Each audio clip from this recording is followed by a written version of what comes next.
এবার আমরা আমাদের পূবের প্রতিবেশী বাংলাদেশ, সেই বাংলাদেশে গত রাত থেকে বেশ কতগুলো গুরুত্বপূর্ণ আপডেট সামনে আসছে আমাদের কাছে এবং সেগুলো বেশ চাঞ্চল্যকর।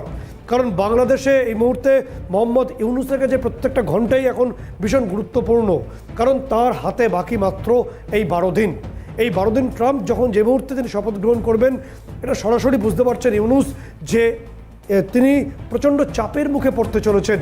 কারণ তার এর আগে তিনি দুবার, যে তথ্য আমাদের কাছে এসে পৌঁছচ্ছে, তিনি একেবারে আভ্যন্তরীণভাবে দুবার মোহাম্মদ ইউনূস পদত্যাগ করতে চেয়েছিলেন, কিন্তু তিনি টাইটানিকে চেপেছেন।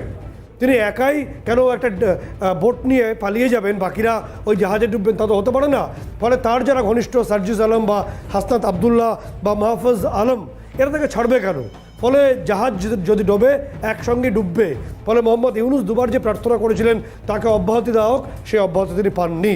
ফলে এখন বেপরোয়া হচ্ছেন তিনি।